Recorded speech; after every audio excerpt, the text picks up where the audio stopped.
Welcome back to another UFC fight prediction video. In this video, I'll be predicting the prelim fights for UFC on ESPN 13, Kattar versus Egg. So without further ado, let's get to our first fight on the card and our first fight on the prelim. So in our first fight, we have in the light heavyweight division, Kenneth Bergh versus Jorge Gonzalez. And this fight is pretty straightforward for me. Gonzalez, 35 years old, a raw talent, swings wide, very wide, loopy shots or wide wing and windshield wiper type strikes. Not the cleanest technique, but he got power, he got heart, but the technique is not there. And clearly, he might feel like he has technique. Some people might say, oh, he does have technique, it just doesn't show. But from what I'm saying, I'm not saying the best technique at all. Now going against Kenneth Bergh. Kenneth Bergh looks like a movie villain in those MMA movies. And his fights look choreographed, like they just told to do things, and then he gets these submissions on them, or he just wins these fights. Because his fights don't look the best. But at least between the two, Kenneth Bergh has some technique. I feel like if this turns into a real fight, Jorge Gonzalez will likely win. I favor him heavily to win that fight. But I feel like Kenneth Bergh will rely on his technique and mix in takedowns when needed to win a decision. I don't think it's going to be an easy coasting decision, but I think the technique will allow him to get the edge on the decision, like landing the cleaner, flusher strikes, maintaining his distance. And when Jorge Gonzalez tries to make it a brawl, mixing in takedowns so that he can edge the fight. I see it's competitive, but I see it's clear that Kenneth Bergh will win just by being a fighter with more technique. So in this fight, I got Kenneth Bergh via decision. Now to our next fight, we have in the middleweight division, John Phillips versus Khamzat Chimaev. I think that's how you say his name. But and this one's pretty straight up. John Phillips, not the most well-rounded fighter. I think he got like a submission or two on his record, but he's one of those people that don't have submission winners over those guys that be like 4-20 or something like that. His submission game and grappling game really ain't there. Like he needs a lot of work there. He'll probably never have in his MMA career, and so for pretty much the rest of his career, he's probably a guy that you're going to see as a one-dimensional fighter, and that's what I see him as, a one-dimensional fighter. And his striking isn't even all that. He has some good, decent boxing, nothing spectacular at all. But more so anything, he just has a lot of power. If he touches you, he can push you out. That's what about it. But not the cleanest boxing at all, not the cleanest technique. A lot of loading up, but when he touches you, your lights will go out. So you got to worry about getting touched by him. Like, shouldn't even risk it. And looking at Chimaev, he's a full, well-rounded fighter. He has some good striking. I don't think he should try to focus on striking this fight. I think he definitely could win a striking match with Phillips, but that's why I risk the only opportunity Phillips has of beating you by trading with a guy with bombs in his hand. Like, Khamzat Chimaev has solid grappling, solid takedown offense, so he has all the tools he needs to beat a guy like Phillips, and with relative ease. Like, Phillips is, like I said, a one-dimensional fighter with power in his hands. Not the cleanest boxing, not the cleanest striking, but he has power. And he has some, like, decent enough technique that he knows how to set up his shots. And, like, you don't want to bang with him. Like, just avoid it if you can. And Chimaev has that other option, and he can take it and make it a very easy fight. And I think he does. I think he'll mix it up with Phillips just enough that he can get him where, like, focus on striking, then mix it up, level change, take him down. And then I think he just dominates him on the ground. First round, probably just filling him out and wearing on Phillips. And that second round, just take him down early and submit him. Like, take him down, ground and pound, submit him. And that's the fight. So, in this fight, I got Khamzat Chimaev via second round submission. Now to our next fight we have in the light heavyweight division, Modestas Bukauskaus. I'm not going to say, I think I got his name, so Bukauskaus versus Andreas Michailidis. Yeah, so a lot of these people on this card got some interesting names. But I see this fight, I think the odds right now are leaning to Bukauskaus. I think he might be younger. I'm not going to get into all that because that's going to just take me off and say too much more stuff that don't even need to be said. But he is a taller fighter. I think Michailidis is like 5'10", 5'11", and Bukauskaus is like 6'2", 6'3". So that's how I think why people leave. I think the age is either they're close or Bukauskaus is a little bit younger. And then, he's a good bit younger. I think Michailidis is definitely in his 30s. I think Bukauskaus is like 26, 27. So he's younger and he's taller. I think that's why a lot of people are leaning to him. I think he got some win over somebody. I don't think neither of them really beat anybody that good. They didn't really beat nobody. I think Michailidis has the wins over the better competition. Like, he has more UFC caliber wins, whereas I don't think Bukauskaus really has those. But either way, what I see in this fight, I see why people lean like he's younger and he's taller and their resumes are relatively the same. So you're going to lean to the guy that has the attributes. Like, he's taller and younger, so you're going to lean to him. But when I look at the fight, he's tall, but his takedown defense is garbage, like mediocre takedown defense. Is he going against a guy that's necessarily going to take him down? No, but his takedown defense is garbage. His footwork is garbage. So, like, even you say, oh, like, me getting taken down has nothing to do with my striking. It does in a way, because the same way that your feet can help you avoid getting taken down is the same way your feet can help avoid you getting punched in the face. And the way not Michailidis, but Bukauskaus fights, he fights very upright. He has even looking like a year back, his striking looked like, was very stiff. it's more snappy now, but only so much. Like when looking back here, like his jab was so telegraphed and so stiff. His head was still upright. His head's still upright now. He might bend down a little bit now, but I'm saying, but basically, in the past it was real horrible. It would have been easy to pick Andreas Michailidis. I'm still picking him, but at least Bukauskaus at least cleaned up somewhat. But his footwork's still very stiff. He don't move his feet very much. And his punches still aren't as snappy. Like he worked on the jab. He's got a jab a little bit more snappy. He worked on that. Like I say, he's dipping down a little bit. He's not just standing upright with his chin up in the air. But again, like with his last fight, still like in the first 20 seconds, his back was against the cage and he was getting taken down and control. He can get up to his feet very well, but getting taken down, especially you go on in the UFC, you get guys that can really take you down and destroy you if they get you on the ground. You shouldn't even risk playing around getting taken down. Maybe for these lower level guys, you could just be okay just getting taken down and springing back up. When you really go against a high level grappler who's going to be able to make you embrace the grind the whole fight, that's a recipe for losing. And even against some of these lower level guys, they held him on the ground for a long period of time. But I guess he just feel like, oh, I could get taken down, but I get back up eventually. They're going to be tired. I'm going to will them. But when you go against the guys that's going to have grappling and cardio and high level grappling like that, he's just going to look very bad out there. But that's enough about Bukauskaus. But what I'm saying is, like, I just feel that looking at Andreas Michailidis in both of them fight, I see Michailidis for better competition. He did better against better competition. His shots, his kicks, he's much faster, much more unpredictable. Very fast kicks to the leg, to the body, like very snappy, like he's very fluid. Like super, I wouldn't say super fluid. I'm not saying like he's not Eston Barboza, but he's not even close to Eston Barboza, but he's definitely compared to Bukauskaus. He looked like Eston Barboza compared to them as far as their snapping, their kicks, and their punches. Looks like Eston Barboza compared to him. Like he's much more fluid with his kicks. Like he could just, like, not a lot of wind up at all. And he could like get you so worried about body kicks and then easily transition to spinning wheel kicks and stuff. This man is very sharp. And I mean, not the sharp, well, he's pretty sharp, but more so what I see him is very snap, very fluid with his strikes. He definitely be cleaner with some stuff, but for the most part, he looks like the cleaner striper. He's faster. I mean, I said striper. Cleaner striker, faster, sharper, more fluid, and puts his shots together much better. I think his defense is better. I think his takedown defense is better. I think overall in all areas, he's cleaner. I think only that Bukauskaus has over him is maybe a jab. And that's pretty much, Bukauskaus pretty much just has the fundamentals to a decent level. Not like a super good level. Like he's not like a top tier this or top tier that in any area. His boxing just pretty much fundamentals, like fundamentals at a decent level with limited fluidity. That's about it. That's all. That's textbook him. He's a striker, and he closes him a striker. His grappling looks pretty, like I said, takedown defense looks pretty poor. So he's just a striker with basic level boxing and limited fluidity. And I just see Michailidis is the more fluid striker, and I think the more composed fighter. I think he just outstrikes Bukauskaus, probably beat him to the strike, and probably even doubling up on some strikes. So, and is pressuring Bukauskaus, who'll go straight back. I think Bukauskaus' tendencies is if fight gets, more competitive, if fight gets on into later rounds, like in the second round, I think he'll go back to his old tendency of standing straight up, and I'll set him up right for that spinning the wheel kick to the head. And Michailidis could set it up with very little wind up, very deceptive, because he can get you worried about his overhand, he get you worried about his little jab, he get you worried about straight. Now out of nowhere, that spinning back could come out there. I mean, that wheel could come out there. And Bukauskaus, like I said, he don't move his head, he be standing straight up. He gonna be right in the range for that spinning wheel kick, and he gonna get knocked out. And I see that happening in like the late stages of the second round. He gonna think he hear the bell, he gonna let his guards down. That spinning wheel kick gonna come out there with little wind up. He gonna because he's not gonna move that head, he's not gonna move his feet. His hands gonna be down, and he gonna be out like a light. So in this fight, I got Andreas Michailidis via second round TKO. Now to our next fight we have in the featherweight division, Jimmy Rivera versus Cody Stamann.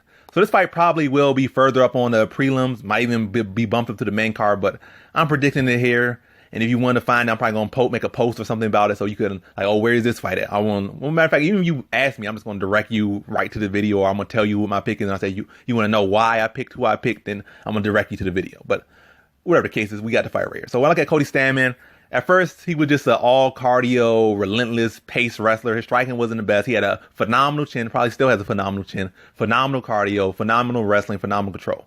That's what Cody Stamann. But looking at his last fight, his cardio looked like it took a hit, maybe because he was striking most of the fight and not in his true element. But his last fight was pretty much a whole striking matchup. And his striking looked much cleaner, but his cardio looked like it took a hit because, I guess, like I said, he wasn't wrestling. He was doing something unusual, not his usual style. He was trying something out differently. And it worked out for him against Brian Keller, but you didn't see the same phenomenal cardio you're used to seeing.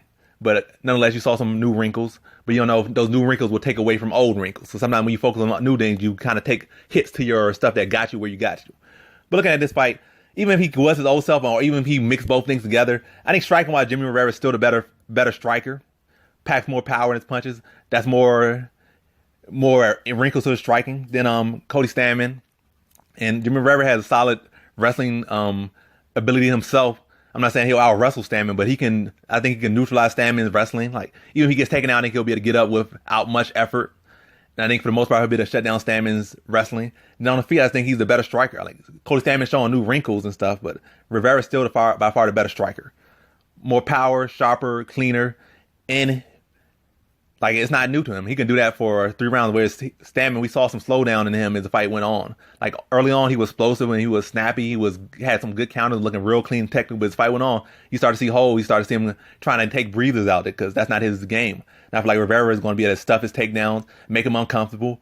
And then, especially if the fight gets on, Rivera's only going to get better. And Cody Stamann, like I said, it's not his usual cup of tea. It's not his usual style. So when somebody make you have to do something you're not used to, it's going to look very unusual. It's not going to be your best performance.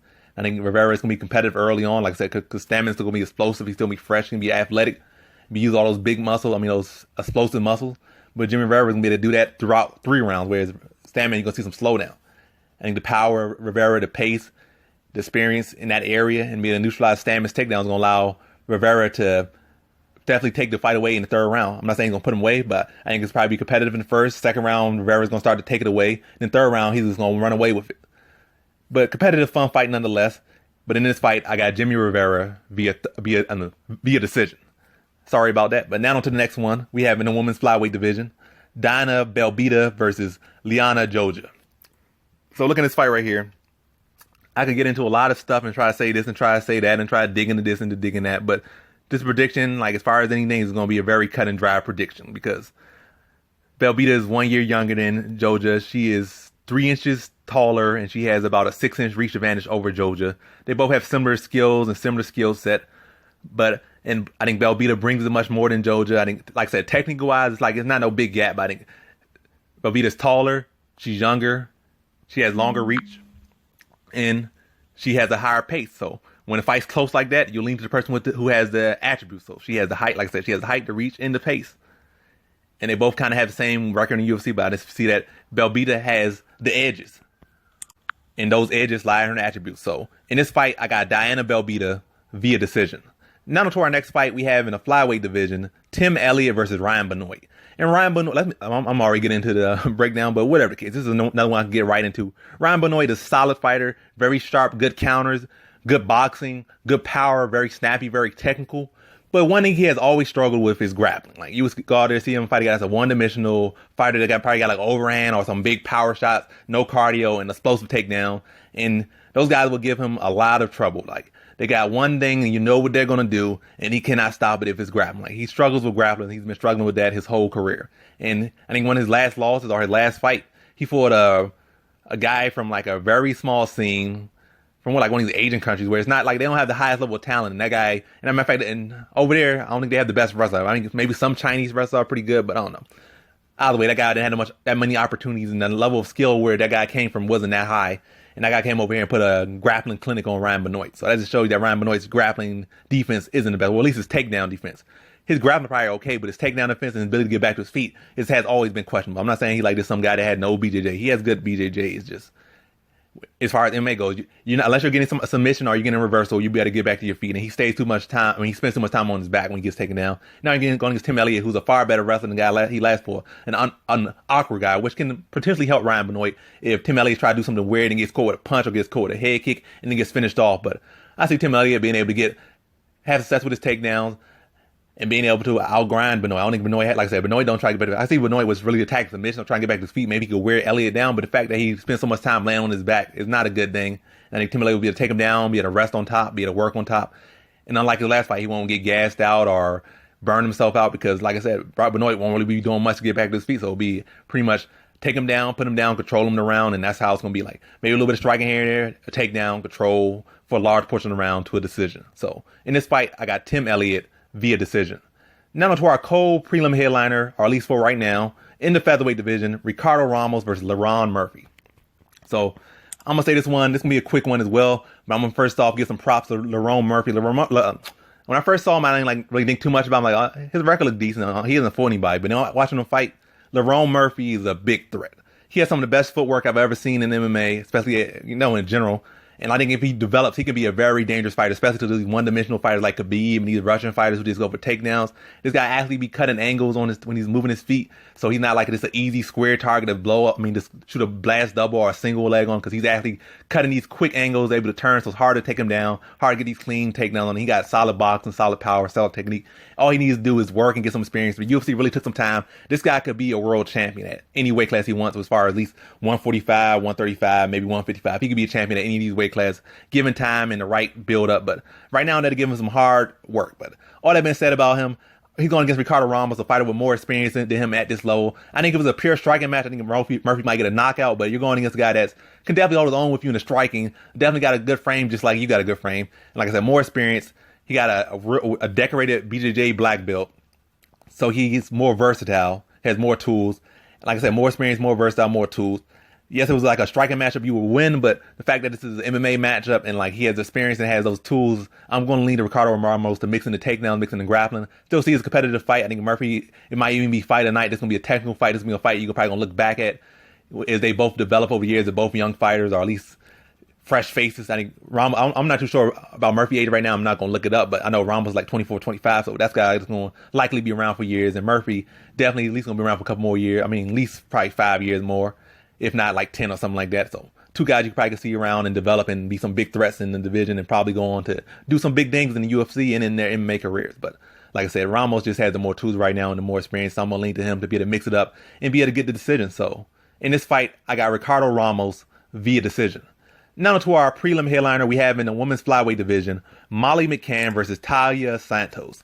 And this one is very cut and dry. Taila Santos, she's a young, talented fighter, but looking at her when she stepped up in competition, it's not like they drew her into the deep end of the UFC. They kind of drew her into the low end of the UFC, and she didn't perform that well. Like, she came in there and she looked like a fresh face.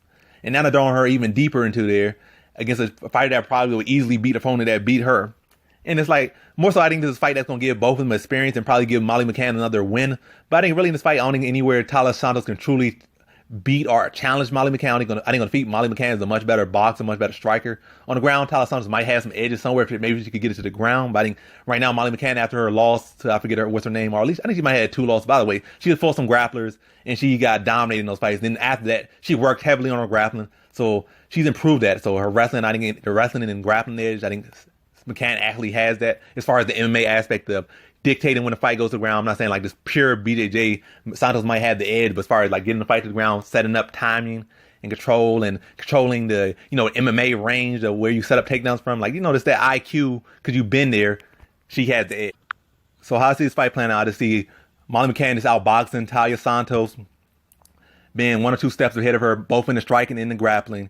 Whether she chooses to mix in the takedown to get some points, or just chooses to outbox Taila Santos, or, just choose a takedown to drain time off the clock. Just those veteran things to do in fights against an inexperienced opponent, or at least an opponent who's not as experienced as you. And just do what she needs to do to, put that icing on the cake after outboxing her, outstriking her, just mixing in those things to, like I said, add points, take off time, and win a decision. So in this fight, I got Molly McCann via decision. And that concludes my fight predictions for the prelims of UFC on ESPN 13, Kattar versus Bergh. And as always, thanks for watching. Now